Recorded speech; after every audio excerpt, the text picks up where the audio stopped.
ആദ്യം ശാസിച്ചും പരിഹസിച്ചും പ്രതിഷേധങ്ങളെ തള്ളിക്കളഞ്ഞുവെങ്കിലും പ്രതിപക്ഷ നേതാവ് രാഹുൽ ഗാന്ധിയുടെ മുന്നിൽ ശരിക്കും വിറയ്ക്കുകയാണ് തെരഞ്ഞെടുപ്പ് കമ്മീഷൻ എന്ന് പറയേണ്ടി വരും.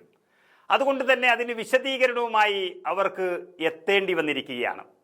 തെരഞ്ഞെടുപ്പ് കമ്മീഷനെതിരെ രാഹുൽ ഗാന്ധി എന്ന പ്രതിപക്ഷ നേതാവ് ഗുരുതരമായ വോട്ടട്ടിമറി വെളിപ്പെടുത്തൽ നടത്തിയതിന് 9 ദിവസങ്ങൾക്ക് ശേഷമാണ് അത് വിശദീകരിക്കാൻ വാർത്താ സമ്മേളനവുമായി തെരഞ്ഞെടുപ്പ് കമ്മീഷന് രംഗത്ത് വരേണ്ടി വന്നത്.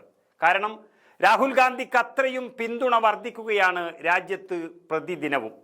ഇന്ന് വൈകുന്നേരം 3 മണിക്കാണ് വാർത്താ സമ്മേളനം നടത്തുക. ഓരോ കാര്യങ്ങളും വളരെ വ്യക്തമായി എണ്ണിപ്പറഞ്ഞുകൊണ്ടാണ് പ്രതിപക്ഷ നേതാവ് രാഹുൽ ഗാന്ധി തെരഞ്ഞെടുപ്പ് കമ്മീഷനും ഈ രാജ്യം ഭരിക്കുന്ന BJPക്കുമെതിരെ രംഗത്ത് വന്നത്. 9 ദിവസങ്ങൾക്ക് മുൻപ് കർണാടകയിലെ മഹാദേവപുരയിലെ ലക്ഷക്കണക്കിന് വോട്ട് അട്ടിമറിയുടെ വിവരങ്ങൾ പുറത്തുവിട്ടതിന് പിന്നാലെ വലിയ പിന്തുണ രാഹുൽ ഗാന്ധിക്ക് രാജ്യവ്യാപകമായി ലഭിച്ചു വരികയാണ്.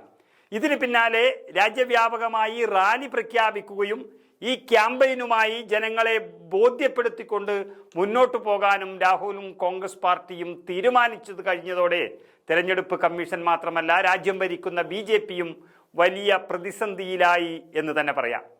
സമൂഹ മാധ്യമങ്ങളിൽ അടക്കം രാഹുൽ ഉയർത്തിയ വോട്ടട്ടിമറി വെളിപ്പെടുത്തലിന് വലിയ പിന്തുണ ലഭിച്ചതോടെയാണ് അങ്ങനെ തെരഞ്ഞെടുപ്പ് കമ്മീഷൻ ഇന്ന് വാർത്താ സമ്മേളനവുമായി രംഗത്ത് വരുന്നത്.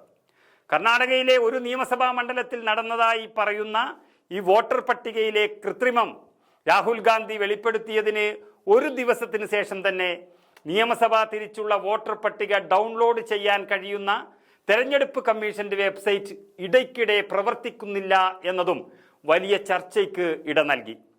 എന്നിരുന്നാലും ലിങ്കുകൾ പ്രവർത്തനരഹിതമാണെന്ന് അവകാശപ്പെട്ടുകൊണ്ട് തെരഞ്ഞെടുപ്പ് കമ്മീഷൻ സോഷ്യൽ മീഡിയയിൽ ഒരു പോസ്റ്റ് ചെയ്യുകയും ചെയ്തു. ECI വെബ്സൈറ്റിന്റെ പ്രവർത്തനരഹിതത്തെക്കുറിച്ച് ചില കിംവദന്തികളും അടിസ്ഥാനരഹിതമായ ആരോപണങ്ങളുമൊക്കെ ദിവസത്തിനിടെ ഉന്നയിക്കപ്പെട്ടു എന്നും പറയുന്നു. ഇത് അനാവശ്യമായ ഒരു ആശയക്കുഴപ്പത്തിലേക്ക് നയിച്ചു എന്നാണ് തെരഞ്ഞെടുപ്പ് കമ്മീഷൻ പിന്നീട് ഒരു പ്രസ്താവനയിൽ പറഞ്ഞത്.